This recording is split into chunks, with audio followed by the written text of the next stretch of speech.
ఎందుకంటే నేను ఏమంటానంటే, నేను ఇందాక కూడా మళ్ళీ అన్నాను, ఇప్పుడు కూడా చెప్తున్నా, నిజంగానండి ఎవరైనా తల్లిని చెల్లి గురించి ఎవడైనా మాట్లాడితే అనకూడదు, కానీ కాళ్ళు చేలు పని చేయనోడు కూడా పౌరుషం వచ్చింది. తల్లి గురించి చెల్లి గురించి ఎవడైనా తప్పుగా మాట్లాడితే కాళ్ళు చేలు పని చేయని వాడికి కూడా కోపం వచ్చింది. మరి ఈయనకి ఎందుకు కోపం రావట్లేదో జగన్మోహన్ రెడ్డికి నాకు అర్థం కావట్లే. పోనీ ఎవడో బయటోడు అంటున్నాడంటే పోనీ ఓకే, అరే నువ్వు వెనకాతలు నీ భార్యకి పియ్య కింద ఉండేవాడంట అతగాడు, వాడు నోటుకు వచ్చినట్టు సోషల్ మీడియాలో పెడుతున్నాడు, ఎక్కడో 4 గోట్ల మంచి వాగేసి వెళ్ళిపోవట్లే, పబ్లిక్ డొమైన్లోకి వచ్చి పబ్లిక్ అంతా చూస్తున్న విధంగా సోషల్ మీడియాలో పెడుతున్నాడు. నీ తల్లి గురించి చెల్లి గురించి ఆడవడం మాట్లాడుతుంటే నీకు రక్తం మరగట్లేదేమో కానీ నాకు రక్తం మరుగుతోంది.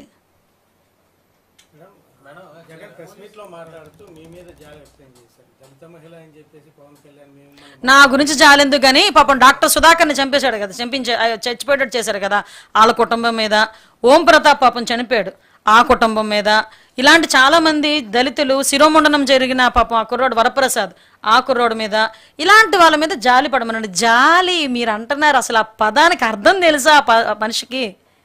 చెప్పండి ఒకసారి అడగండి. జాలి అన్న పదానికి అర్థం తెలిసేమో. జాలి అన్న పదానికి, దయ అన్న పదానికి అర్థం తెలియని జగన్మోహన్ రెడ్డి కాబట్టే తల్లిని చెల్లిని అన్ని ఘోరంగా మాట్లాడుతున్నా కూడా పౌరుషం రావట్లే. వదిలేండి, లీవ్ ఇట్. చాలు. కళ్యాణ్ గారు బహిరంగంగా మాట్లాడిన తర్వాత మాత్రమే సోషల్ మీడియాలో పోస్టులు పెట్టిన వాళ్ళని భారీగా అరెస్ట్ చేశారు. కానీ అంతకు ముందు ఎందుకు ప్రభుత్వం అంత యాక్టివ్గా పనిచేయలేదు? యా, ఓకే, మంచి క్వశ్చన్ అడిగారు. ఏమండి, డిప్యూటీ సీఎం గారు మాట్లాడిన తర్వాత మేము చర్యలు తీసుకున్నామని మీరు మాట్లాడుతున్నారు కదా. ఎంత గ్రౌండ్ లెవెల్ వర్క్ చేయకపోతే, ఎంత మేము ఇన్ఫర్మేషన్ తెప్పించుకోకపోతే, ఇమీడియట్గా పలానా సోషల్ మీడియా వాళ్ళు ఇలా మాట్లాడే వాళ్ళు ఇలా ఉన్నారని చెప్పేసి మాకు ఇన్ఫర్మేషన్ వచ్చి ఉంటుంది. ఒకసారి ఆలోచించండి. ఈ గ్రౌండ్ వర్క్ మేము ఇంచుమించుగా చాలా రోజుల బట్టి మేము గ్రౌండ్ వర్క్ చేస్తున్నాం. ఎందుకంటే ఇన్ని అకౌంట్లు, ఇన్ని కామెంట్స్ మేము బేస్ చేసుకొని ఒక్కసారిగా వాళ్ళందరినీ కూడా కట్టడి చేయడానికి ప్రయత్నం చేస్తున్నామంటే ఇది 1 రోజు 2 రోజుల్లోనే జరిగిన ఇది కాదు. ఇది సుమారుగా 1 నెల రోజులు, నెల 15 రోజులు ముందు నుంచి సాగుతుంది. కాకపోతే మీలాంటి వాళ్ళు కూడా అనుకోనండి, మా ఎన్డీఏ గవర్నమెంటే కదా, మేమే కదా, మీకేంటి ప్రాబ్లం? Thank you. చూపించగలిగితే వాళ్ళని కూడా మేము ఇదే చర్యలు తీసుకుంటాం. మహిళ ఎక్కడైనా మహిళా గౌరవం ఏ పార్టీలో ఉన్నా మహిళా గౌరవింపబడాలి.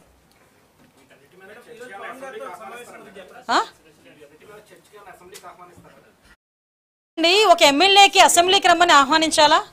అది బాధ్యత, ఎమ్మెల్యే బాధ్యత. అది టైం ఇస్తే నేను వస్తాను, టైం ఇవ్వకపోతే రానండి. ప్రతి ఎమ్మెల్యేకి ఒక హక్కు ఉంటుంది, ఒక బాధ్యత ఉంటుంది.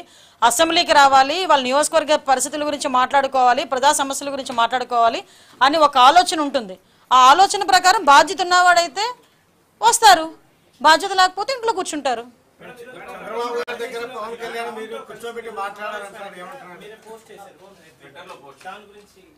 ఏముంది, ఈ రోజు జరుగుతున్న సిచ్యువేషన్స్ అన్నిటి గురించి జస్ట్ ఒక డిప్యూటీ సీఎం గారితో కూర్చొని మాట్లాడుకున్నాం. నేను థ్యాంక్ యూ. అసలు విషయం ఏంటంటే లేని గ్యాప్ని క్రియేట్ చేసేసేది మీరే, చెక్ పడిందా అన్నది మీరే, దానికి టెంకరింగ్ వేసేసేది మీరే. కానీ విషయం ఏంటంటే ఎన్డీఏ గవర్నమెంట్ మేమందరం కూడా చాలా కలిసికట్టుగా ఉన్నాం. ఎవరేం చెప్పినా పాజిటివ్గా రియాక్ట్ అయ్యి పాజిటివ్గా దాన్ని నేను పాజిటివ్ వేలో తీసుకెళ్ళి ఇంకొంచెం ఎఫెక్టివ్గా పనిచేయడానికి ఎవరు సలహా ఇచ్చినా కూడా నేను తీసుకుంటాను.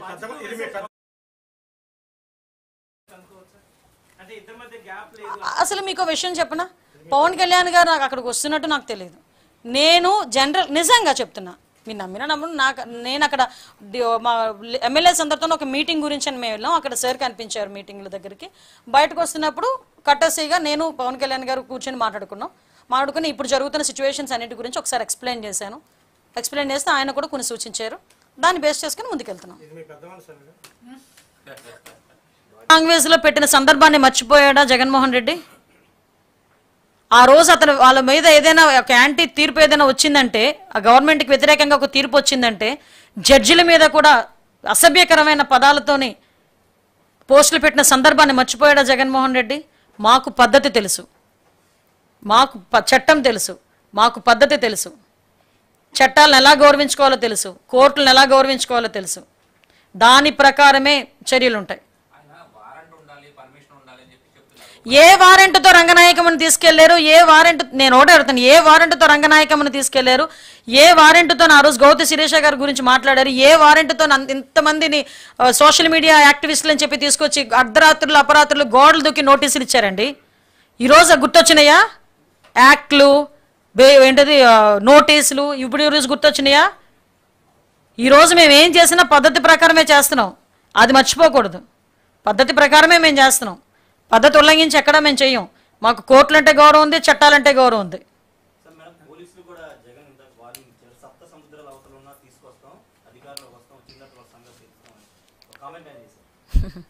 అంటే దాన్నే అంటారు వాడుకొని తెప్పతగలేసే రకం ఉంటుంది తెలుసా? ఏదో అంటారు ఏరు దాటాక తెప్పతగలేయడం అంటారు. మనోడేంటంటే 5 సంవత్సరాలు కొంతమంది పోలీసుల్ని ఎలా వాడుకున్నాడంటే ఇంటి దగ్గర కాపలాలకు పెట్టుకున్నాడు, మా ఇళ్ళ దగ్గర బందోబస్తులు పెట్టాడు, పరదాలు కట్టించుకున్నాడు. ఎందుకు పనికిరాని ఏదో పనులన్నీ చేయించాడు వాళ్ళ చేత, పోలీసుల చేత. ఈరోజు ఆ పోలీసులు చాలామంది ఆ పర్యవేశానం కింద సస్పెండ్లో ఇంట్లో కూర్చున్నారు, 3 IPS ఆఫీసర్లు. అర్థమైందా? ఈరోజు పోలీసుల మీద అంతా మంట వచ్చేసి సప్త సముద్రాలు దాటాను. కొన్ని అదే అంటారు కదా, దీన్నే అంటారు. అందుకే పోలీసులు కూడా అర్థం చేసుకుంటున్నారు. ఇప్పుడు విషయం ఏం వాడికి భయపడాల్సిన అవసరమేం లేదు. నువ్వేం చేసుకోవాలనుకుని చేసుకో, మేము ఇప్పుడు అధికారంలో ఉన్నాం, మేము చేసే దాని గురించి భయపడిపోయి పోలీసుల మీద సప్త సముద్రాలు దాటి మేము పెట్టుకుంటాం, అలా పట్టుకుంటాం ఇలా పట్టుకుంటాం. ఒకటి మాత్రం క్లియర్గా చెప్తున్నాం, ఎన్డీఏ గవర్నమెంట్లో ఎవ్వరూ కూడా ఒక కార్యకర్త కూడా చట్టాన్ని ఉల్లంఘించి పనిచేయడు. నీకు మరి బరిదగించి ఉన్మాదుల్లా ప్రవర్తించే వాళ్ళు మా ఎన్డీఏ కూటమిలో లేరు, నీ దగ్గర ఉన్నారు. నీకు చెప్తున్నా, సోషల్ మీడియాలో నోటుకొచ్చినట్టు మాట్లాడి ఎలాగైనా ఒక పిచ్చ ఆనందం పొంది, రాక్షస ఆనందం పొంది, నేను ఎక్కడో కూర్చుంటాను, ఎక్కడో ఐడి పెట్టి నేను ఎక్కడో కామెంట్ పెడతాను, నన్ను ఎవడు ఏమి చేయలేడులే అనుకుంటే వాళ్ళకి చెప్తున్నా సప్త సముద్రాలు దాటున్నా కూడా మిమ్మల్ని పట్టుకుంటాం.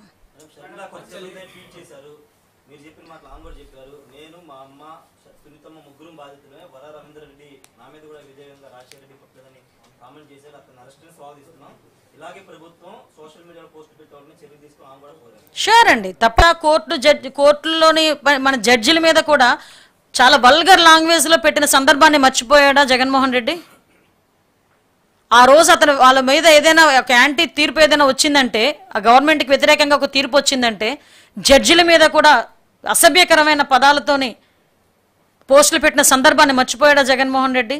మాకు పద్ధతి తెలుసు, మాకు చట్టం తెలుసు, మాకు పద్ధతి తెలుసు, చట్టాలను ఎలా గౌరవించుకోవాలో తెలుసు, కోర్టులను ఎలా గౌరవించుకోవాలో తెలుసు. దాని ప్రకారమే చర్యలు ఉంటాయి.